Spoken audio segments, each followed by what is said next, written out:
umanga ho ako sa kanya, kuya. Aminin ko ho sa inyo.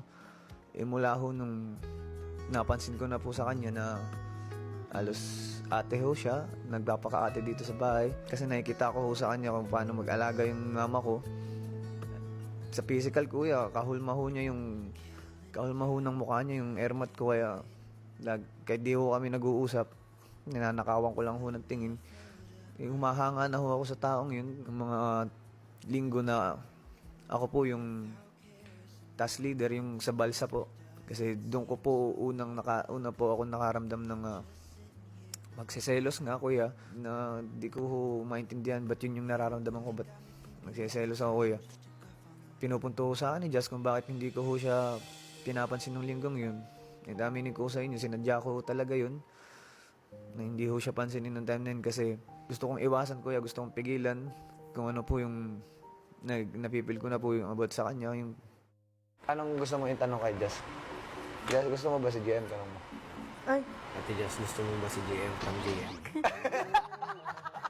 Sagot agad walang sarang isipan si Jazz, kukuha agad di pa nga tapos yung question. Nakauha agad. Ano pa? Ano ba gusto mo? Gwapo ba si JM? Wala, kukuha agad. Marami hong pagkakataon na nagkakaroon po rin po kami talagang interaction, kasi dito lang naman po kami sa loob ng bahay, kuya.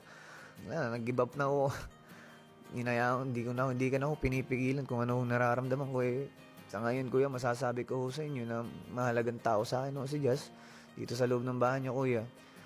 And kung magkaroon man ng pagkakataon sa labas na magpatuloy yung ganitong klase na interaction namin ni Jazz, paninindigan ko kung anong po nararamdaman ko dito, kuya. Nahiwalay man sa kanya sa linggong ito ay bukang bibig at lagi pa rin naalala ni JM ang kaibigan namang si Fiang. Bunga nga talagang babae niya. Walang pinipiling araw, oras ng araw yan mga yan. No? Ang kulit Bunga araw. Bunga araw maingay. Si Piang? Jaren. Piang? Kaya hindi ko namimiss si Piang. Si Piang lagi nangingibabaw yung boses Si Piang po yan, simula ho dumating siya dito sa bahay. Hindi ko naman po yung na-expect na magiging ganun po kami ka-close. Hanggang sa lumalalim na ho yung napapag-usapan namin patungkol ho sa mga buhay-buhay namin, kuya. Hanggang sa, ayun lang, kuya.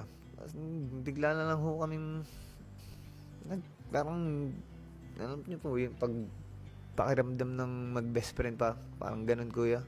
Nasabik lang ho ako kasi yung vibe ho niya, same vibe lang din ho ng mga barkada ko sa lugar ho namin. And siguro na-touch lang ho ako nung gumawa ho siya nitong something ho nung araw ho, nung birthday ko. Simula ho nun, ang laki na ho ng pagpapalagaw kay Piang, kasi hindi ko po inaakala na maisip niya yun. Pinakanaramdaman ko lang ho talaga kay Piang, kuya.